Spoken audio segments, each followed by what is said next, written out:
A floresta tropical exerce uma magia especial em nós seres humanos. Não é assim que imediatamente surgem certas imagens ante os nossos olhos? Por exemplo, árvores enormes, selva espessa, flores exóticas, pássaros coloridos e animais misteriosos de todos os tipos, cachoeiras e um concerto deslumbrante do cantar mais variado dos pássaros e outros ruídos típicos da selva. Vamos dar uma olhada mais profunda neste maravilhoso habitat, a fim de entender melhor por que devemos protegê-lo de todas as formas.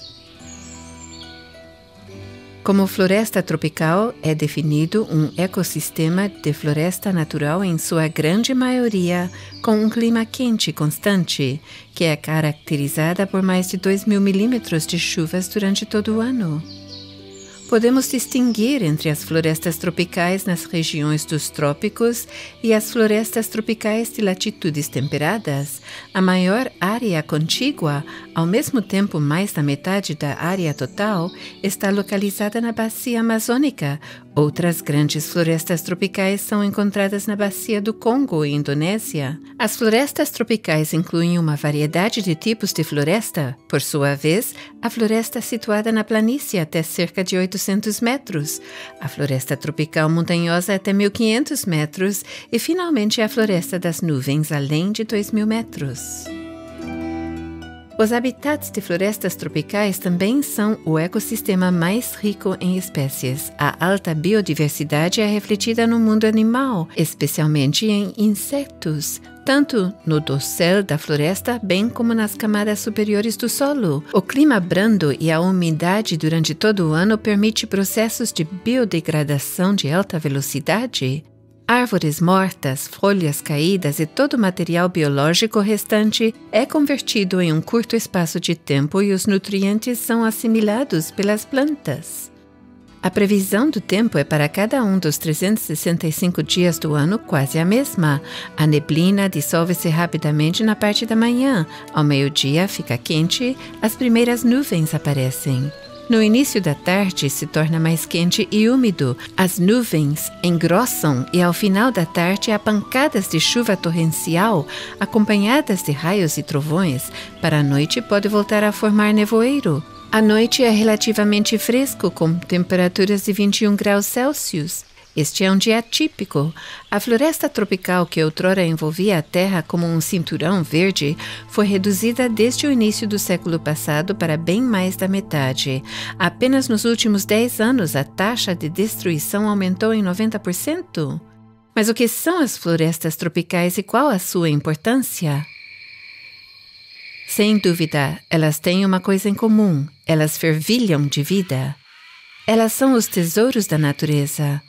Muitas pessoas pensam que só há poucas plantas e animais ainda não descobertos, mas esta impressão é ilusória. A maioria da biodiversidade ainda é desconhecida e pode ser que permaneça para sempre um mistério. Porque a variedade será fatalmente destruída antes que ela possa ser descoberta e explorada. Os cientistas conhecem cerca de 2 milhões de espécies na Terra. Em contraste, as estimativas de espécies desconhecidas são muito vagas. Elas variam de 10 a 200 milhões, ou seja, é até agora apenas uma pequena porcentagem de todas as espécies conhecidas. A quantidade de diferentes plantas e animais não é distribuída uniformemente sobre a Terra, pois nas florestas tropicais você encontra a grande maioria de longe da biodiversidade.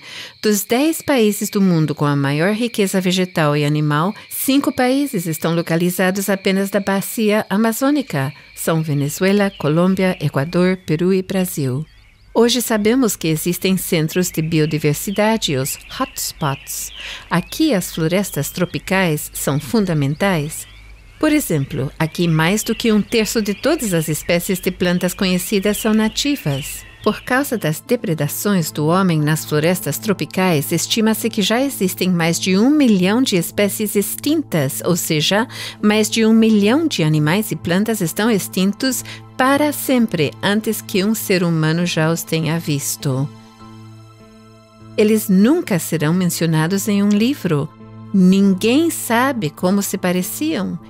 nem qual função importante tinham para todo o ecossistema.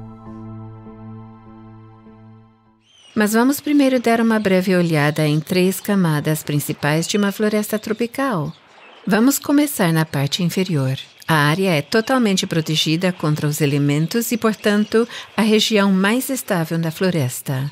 Até esse ponto, o vento quase nunca penetra, valores de temperatura, umidade e condições de luz geralmente permanecem os mesmos. Os solos são finos e pobres em nutrientes. Os sistemas radiculares são rasos. Isto revelam os largos pilares de sustentação, como é típico de muitas grandes árvores da floresta tropical. Alguns habitantes na terra da floresta na América do Sul são, por exemplo, a anta. Várias espécies de serpentes como a sucuri, também jacarés e capivaras, tatu canastra, onça-pintada, muitos insetos como uma tarântula, por exemplo, e uma ave parecida a uma galinha como a rara ave cigana. Ela é muito bela e exótica. Nas camadas de altura média, falta de fato a luz do sol brilhante, porém eles estão protegidos pela copa sobrejacente contra influências extremas.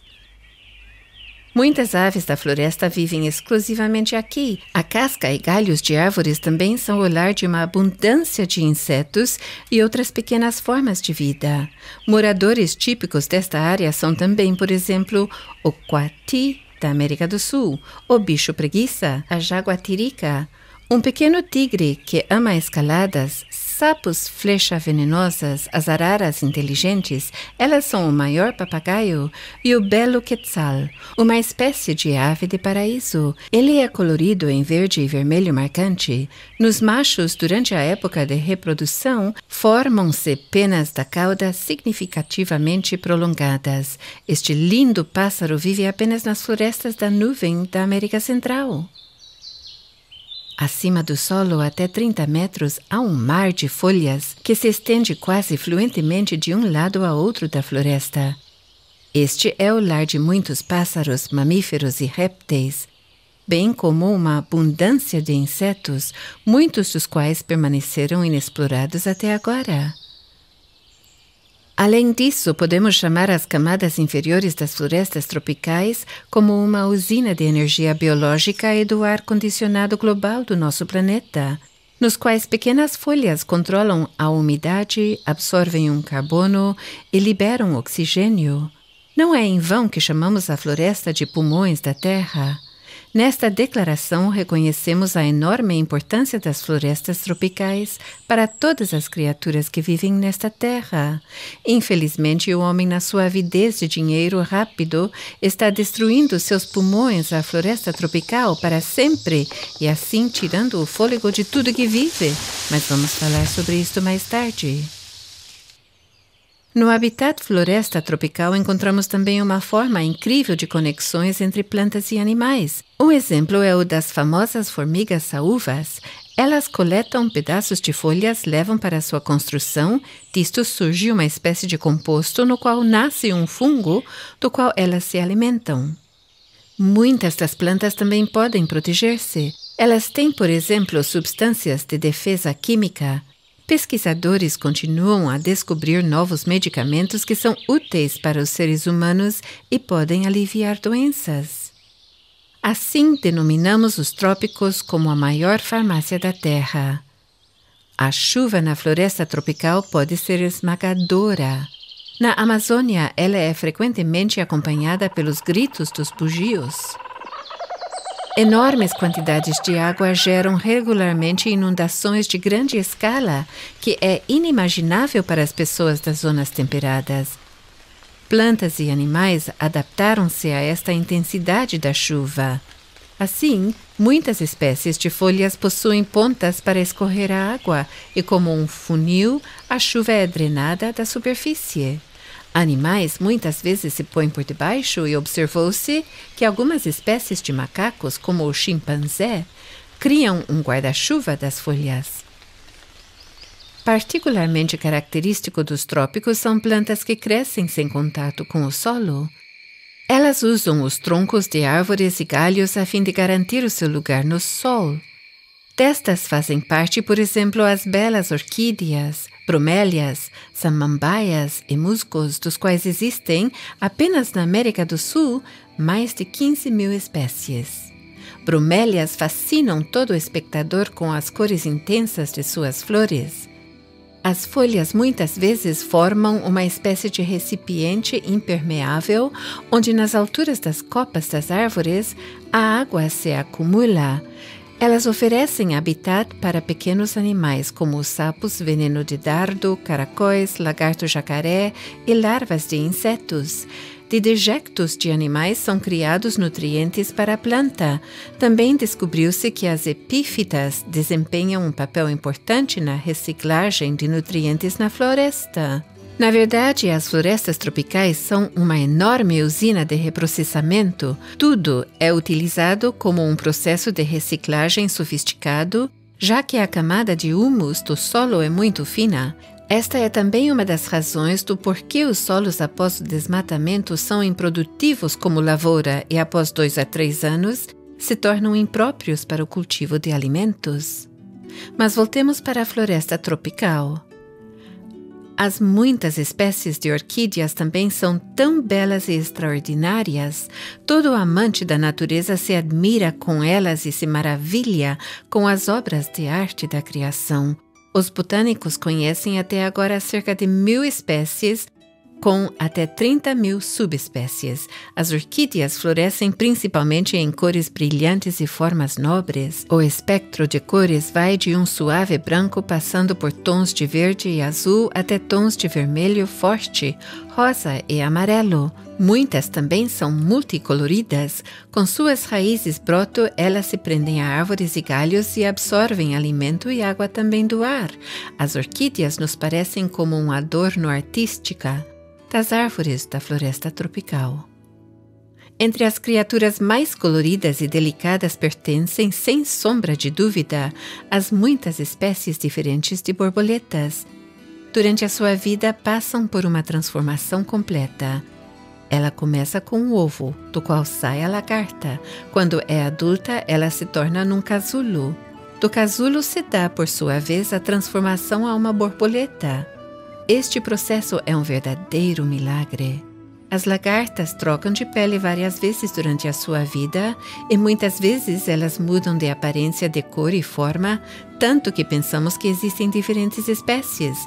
Elas também são mestres de camuflagem e simulam, entre outras, flores, caules, excrementos de pássaros, galhos e répteis, a fim de se proteger de inimigos devoradores.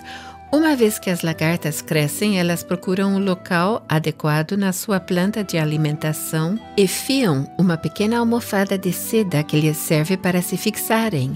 As mariposas construem um casulo. É constituído por um único fio que a lagarta produz a partir de suas glândulas de fiação. Ele pode ter mais de 1 quilômetro de comprimento.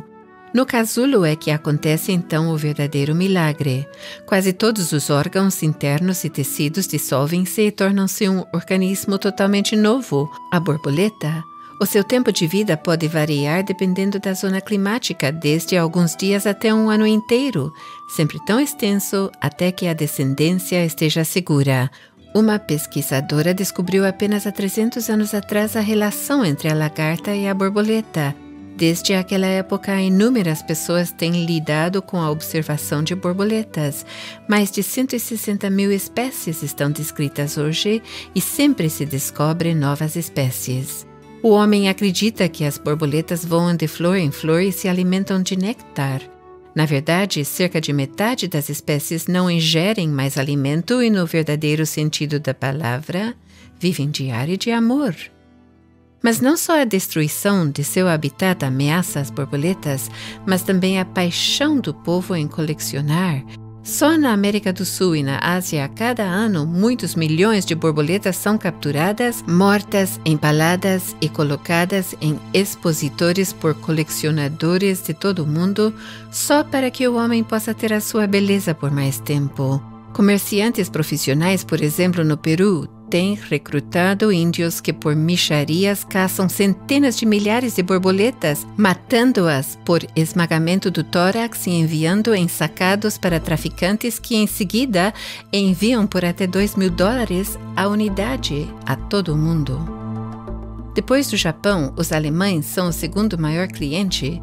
Com isso, algumas espécies já foram eliminadas para sempre, praticamente através de um clique no computador a partir da sala de estar. Criaturas excepcionalmente felizes e inteligentes da floresta são as muitas espécies de papagaios. Eles costumam chegar a uma idade muito avançada, que está estimada em algumas das maiores espécies em até 70 anos. Eles se mantêm quase constantemente nas copas das árvores. Eles regularmente voam em grandes bandos para rochas argilosas ou de calcário para absorver minerais. Na floragem densa da floresta tropical, os papagaios encontram seu alimento, que consiste principalmente de diversas sementes, frutas, bagas, flores e pequenos insetos. Eles desempenham um papel importante no equilíbrio ecológico, por exemplo, propagando as sementes das frutas na selva. Para colocarem ovos e criar os filhotes, os papagaios usam de preferência troncos de árvores para a construção de ninhos. Muitas espécies criam apenas uma vez por ano. Tais buracos de árvores são limitados na floresta tropical, sendo que o desmatamento, a destruição das cavernas ou outros proveitos representam um problema sério para as populações. Quase todas as espécies de papagaios são monogâmicos, ou seja, uma vez que escolheram o seu parceiro, eles permanecem fiéis a vida inteira.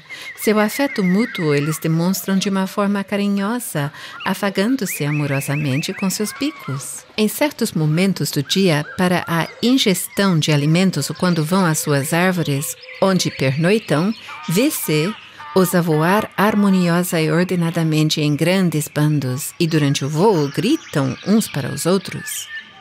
As inúmeras espécies de pássaros na floresta tropical aparentam-nos como pedras brilhantes coloridas e tornam-se, juntamente com as borboletas graciosas, flores coloridas e espécies de plantas surpreendentes, um dos habitats mais fascinantes do nosso planeta.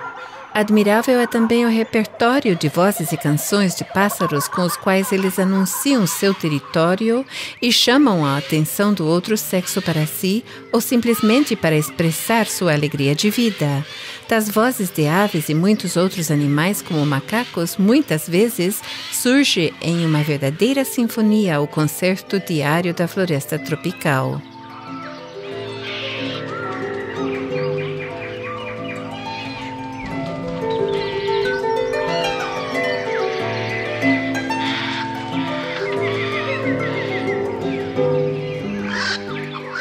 Sabe-se de muitas espécies de primatas que defendem seu território porque os frutos das coroas das árvores não estão disponíveis durante o ano inteiro.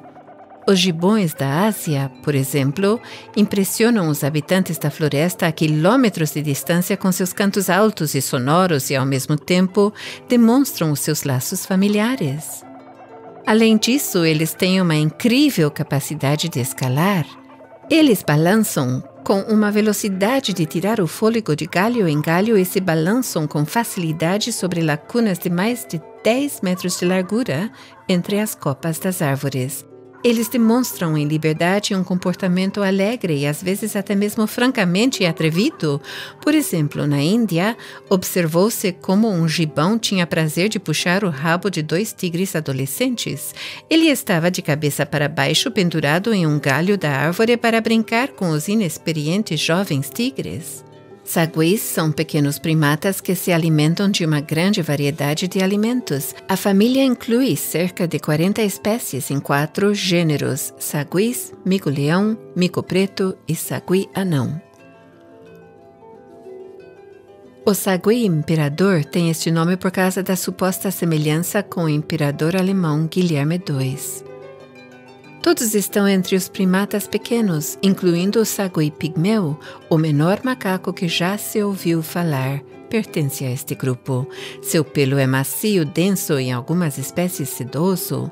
A cor varia dependendo do tipo, passando do negro por vários tons de castanho e cinza até amarelo, dourado e branco. Eles vivem nas florestas tropicais da América Central e América do Sul. A maioria das espécies são encontradas na bacia amazônica. Saguis gostam de viver em grupos de 2 a 15 animais. No âmbito do grupo, o comportamento social é muito pronunciado.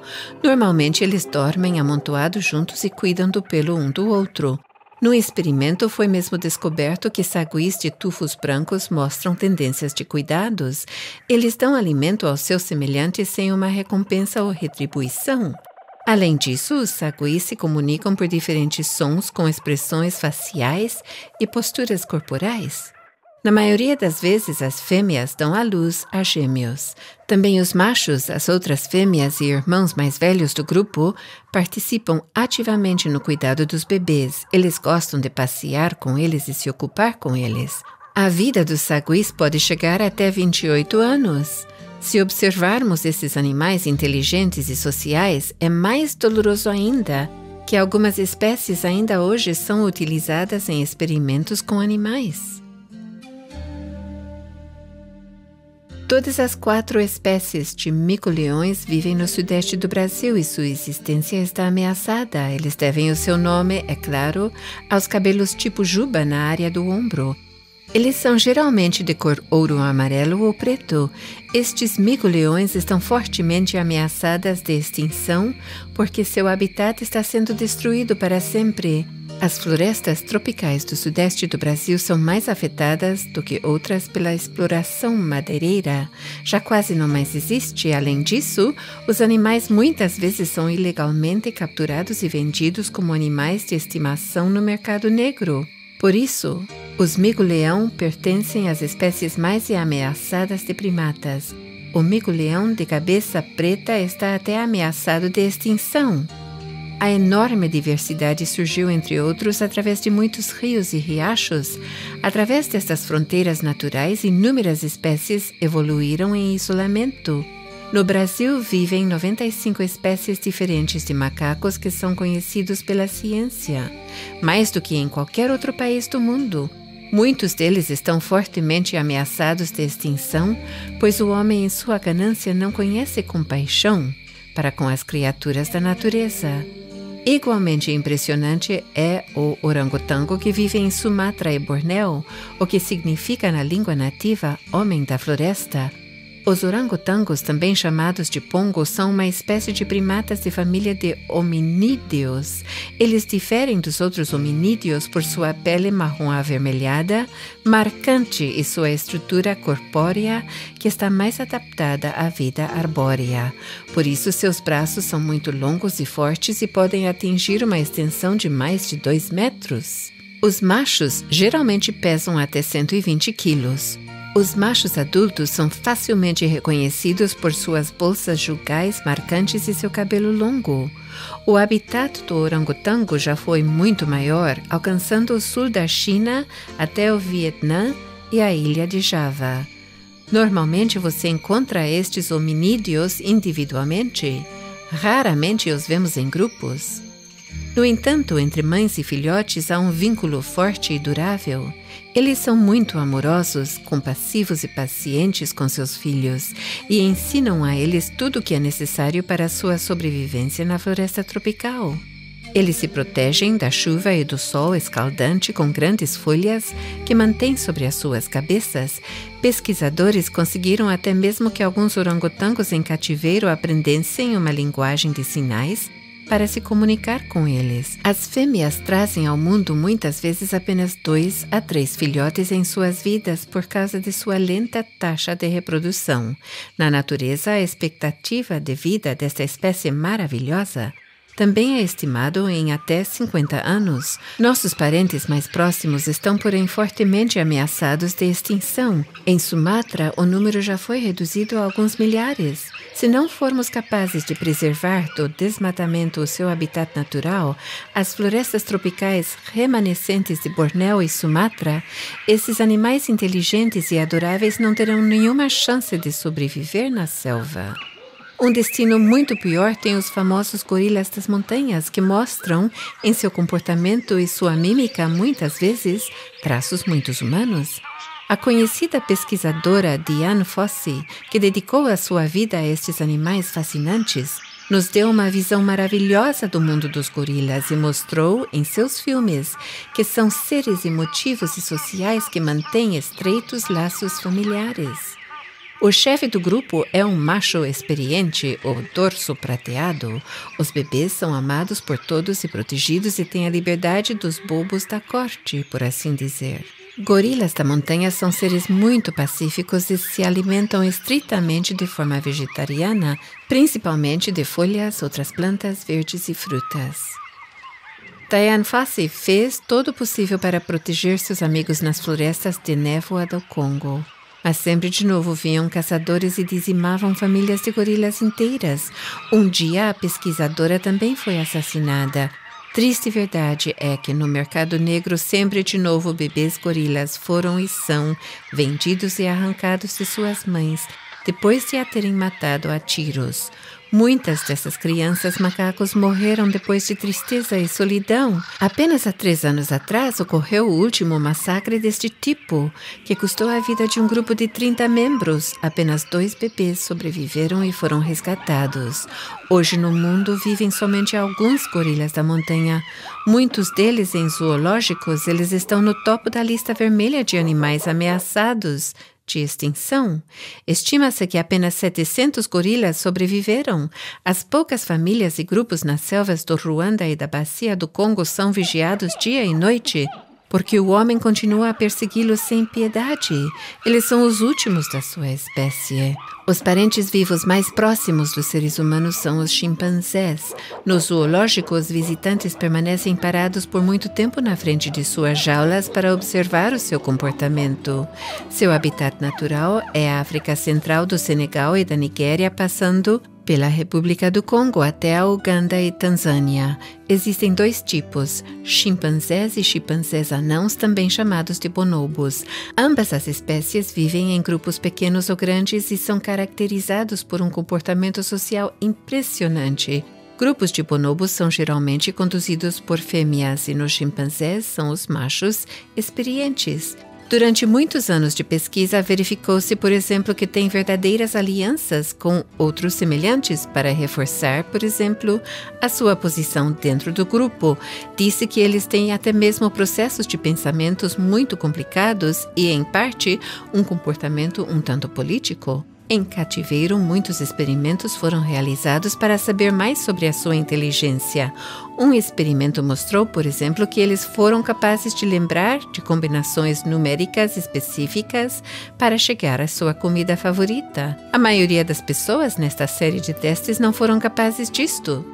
Os chimpanzés vivem principalmente numa coexistência pacífica, mas também se verificou que eles se tornam estressados quando outros grupos querem invadir a sua área. Também aí o homem é culpado, porque reduz seu habitat constantemente. Na Ásia, vive uma das espécies mais ameaçadas de extinção do nosso planeta, é o tigre. Nenhum felino predador foi e é tão impiedosamente perseguido e caçado como ele. Pensemos apenas no comércio inescrupuloso de peles e partes do corpo, inclusive no uso de medicina chinesa ou como suposta substância para aumentar a potência, para o qual ainda é muito comercializado. O habitat desses grandes felinos majestosos é entre a Índia e a China, e eles também habitam Sumatra e Sibéria, o que significa que os tigres não têm problemas com grandes diferenças de temperatura. Tigres são muito fortes e também podem saltar até 2 metros de altura e 8 metros de largura. Eles também adoram água e, sem esforço, atravessam rios. Cerca de 100 anos atrás, havia centenas de milhares deles. Na Índia, devido a programas de conservação, seu número agora recuperou-se para alguns milhares. Em geral, estima-se o número de tigres selvagens em apenas 3.200. Uma triste verdade é que atualmente vivem mais tigres em zoológicos do que em liberdade.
Grandes áreas de floresta tropical são destruídas a cada ano. De acordo com o relatório do Fundo Mundial para a Natureza, no mundo inteiro são em torno de 150 a 200 mil quilômetros quadrados.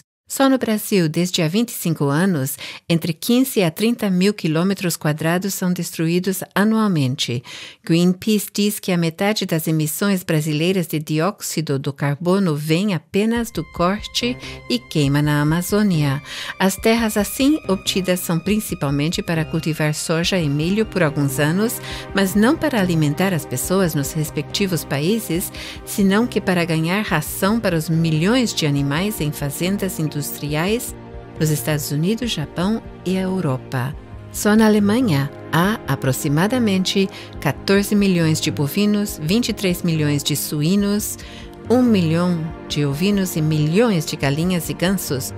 Nossos animais nos estábulos já há tempo não podem consumir ração que é produzida na Alemanha. É, portanto, transportado com muito custo ao outro lado do mundo. Só transporte já devora enormes quantidades de energia só para que possamos engordar nossos animais para ter o nosso bife ou bisteca no prato. Em suma, é a ganância das pessoas pela carne que devora a floresta tropical. O consumo da carne significa a destruição de alimentos e desperdício de água em sua forma mais pura. Os cientistas agora confirmam que comer animais sobrecarrega o clima extremamente, ainda mais do que todos os carros e chaminés das indústrias juntos. Grande parte da causa disto são as emissões do gás metano através dos excrementos dos animais. Soja e milho são fontes valiosas de proteínas, das quais o homem pode se alimentar diretamente, sem passar pela produção da carne de alto consumo de energia e ambientalmente destrutivo. Parece paradoxal, mas no Brasil, que se auto-intitula de alimentador do mundo, 40 milhões de pessoas estão passando fome somente por causa do consumo da carne extrema nos países desenvolvidos. Tendo que mencionar aqui que a dieta vegetariana ou vegana é de longe mais saudável e mais valiosa. Médicos e cientistas de todo o mundo documentam através de muitos estudos. Vegetarianos em geral ficam menos doentes e vivem mais. Um exemplo é o experimento vegetariano involuntário na Dinamarca durante a Segunda Guerra Mundial, com 3 milhões de indivíduos. Por causa da falta de comida, os grãos existentes não eram mais dados como alimento ao gado, mas dado diretamente às pessoas. Neste período, a taxa de mortalidade relacionada com doenças diminuiu 34%.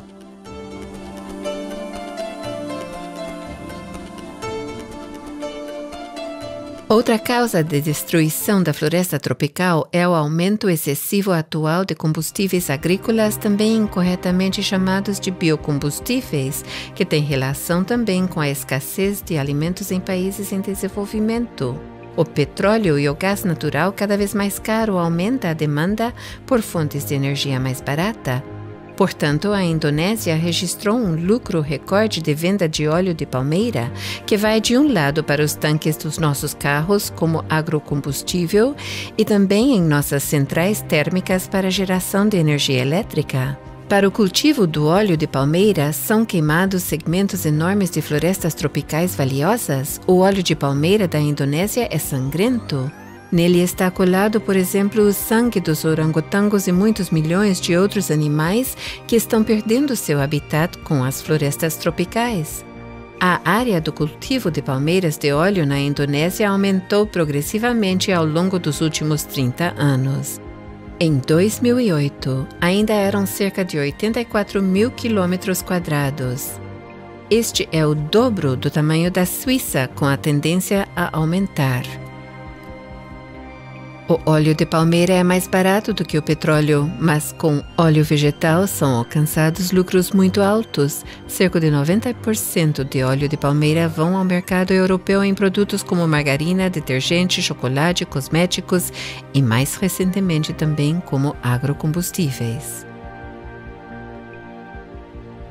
Coloque o tigre em seu tanque, anuncia a propaganda publicitária de uma empresa de petróleo. Na verdade, deveria ser dito, coloque o habitat do tigre e do orangotango no tanque. A mensagem pode ser tomada literalmente hoje. Isto deve dar-nos a pensar. Orgânico não é igual a orgânico. Facilmente deixamos-nos ser enganados por grandes corporações e não perguntamos o que está por detrás de um produto. A maioria dos orangotangos na Indonésia são mortos a tiros, capturados ou mutilados nas plantações de palmeiras de óleo. Como seu habitat natural está sendo desmatado, eles são forçados a se mover em busca de alimentos nas plantações. Lá, os habitantes da Floresta Pacífico são presas fáceis para caçadores e caçadores ilegais que com os últimos de sua espécie ainda fazem negócios sem escrúpulos. Assim, por exemplo, orangotangos bebês são vendidos aos indonésios ricos como animais de estimação e objetos de prestígio. Não raro, eles também servem como objetos sexuais em bordéis. Quão baixo as pessoas podem decair? Biodiesel a partir de óleo de palmeira para o combustível não tem nada a ver com proteção ao ambiente e redução dos gases de efeito estufa. Pelo contrário, este ecoativismo é absurdo, já que 1 hectare de floresta tropical armazena cerca de 300 toneladas de carbono e 1 hectare de plantação de palmeira de óleo menos que 40 toneladas. Portanto, a floresta tropical beneficia o clima muito mais. No entanto, mais e mais vai sendo destruído este habitat único e precioso para também comercializar a sua valiosa madeira tropical. Por exemplo, cerca de metade de todos os produtos de madeira importados da Ásia para a Alemanha provém da extração ilegal de madeira. Isto vale a pena porque se ganha muito dinheiro com a indústria madeireira, anualmente cerca de US$ 200 bilhões.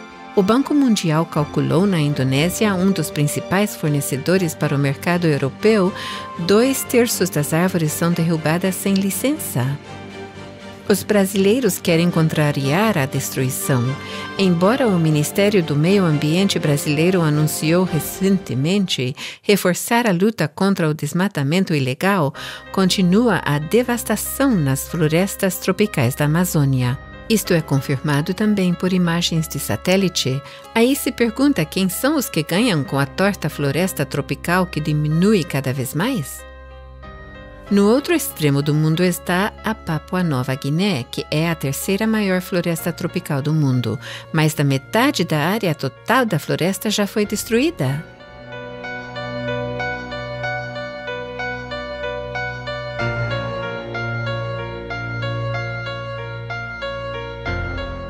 Também os tailandeses não são exceção. Somente entre 1961 e 1985, 45% das florestas tropicais foram derrubadas na Tailândia.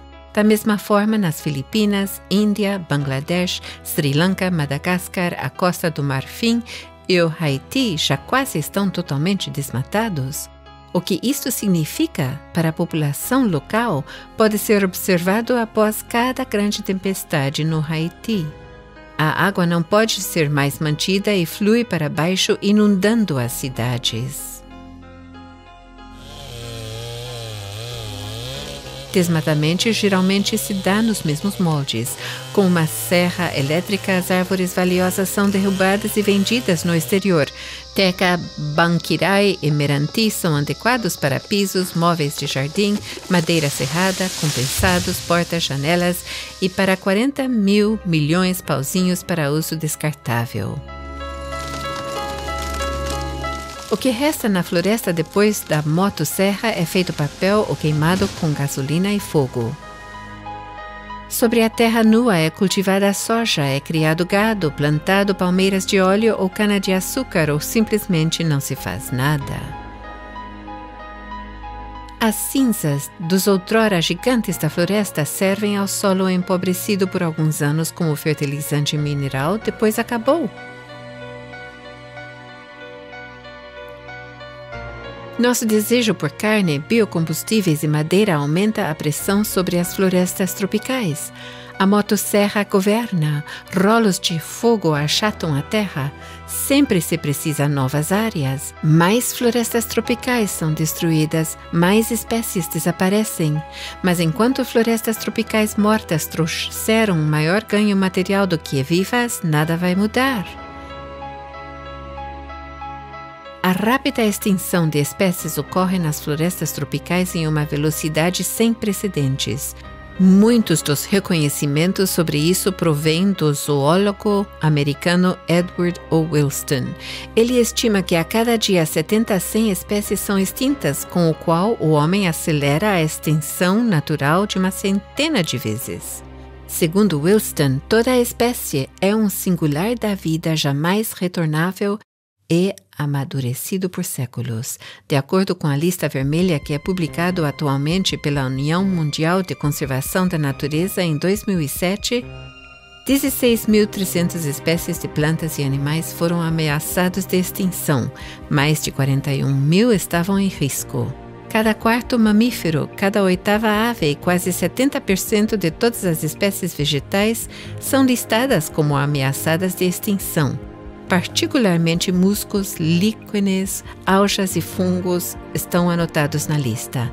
Entre as espécies ameaçadas de extinção faz parte o gorila, cuja população diminuiu ao longo do último quarto do século em cerca de 60%. Além do gorila, também está uma segunda espécie de macaco na lista vermelha, o orangotango.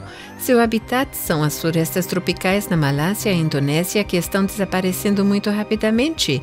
Além disso, 723 espécies de tartarugas e cobras e outros répteis da América do Norte e México estão na lista vermelha. Não por último, os poucos restantes povos indígenas da Terra são expulsos da sua pátria ancestral, a floresta tropical, para sempre. Logo eles, talvez a única espécie humana que lida de forma não destrutiva com a natureza. Aos poucos, a importância das florestas tropicais é reconhecida como um armazém de dióxido de carbono que é prejudicial ao clima. Em nenhum outro ecossistema terrestre está armazenado mais carbono como na madeira remanescente de árvores gigantes, cerca de 433 mil milhões de toneladas. Só nas folhas, caules e raízes de árvores nas florestas tropicais da Amazônia está tanto carbono quanto toda a raça humana queima em 10 anos. Com a fumaça da destruição da floresta tropical, 1/4 do dióxido de carbono liberado por todas as pessoas entra na atmosfera. Caem as árvores, aumenta a temperatura a nível global. Isto é, não são afetados apenas as pessoas em regiões pobres como Bangladesh, mas também nós. O ex-secretário-geral da ONU, Kofi Annan, disse que a prosperidade que destrói o meio ambiente não é uma prosperidade real. E a nossa prosperidade é inseparável do que acontece nos países em desenvolvimento. Há uma ameaça de guerra por ecossistemas, florestas e biodiversidade, por água e alimento. Tudo isso não teria que ser se o homem respeitasse e cuidasse da criação, e cada um de nós pode contribuir com isso. A convivência pacífica e a alimentação de todas as pessoas só será possível se a diversidade de todas as espécies vivas na Terra é mantida. Devemos lutar por ela. Tomemos alguns momentos e vamos olhar nos olhos daqueles que em breve poderão não mais estar entre nós, porque nós destruímos seu habitat. O que eles poderiam nos dizer? Por que vocês, homens, fazem isso conosco? Por que vocês destruem o nosso lar? Por que não podemos permanecer vivos? Por que vocês nos matam e os nossos filhos? Vocês não têm compaixão?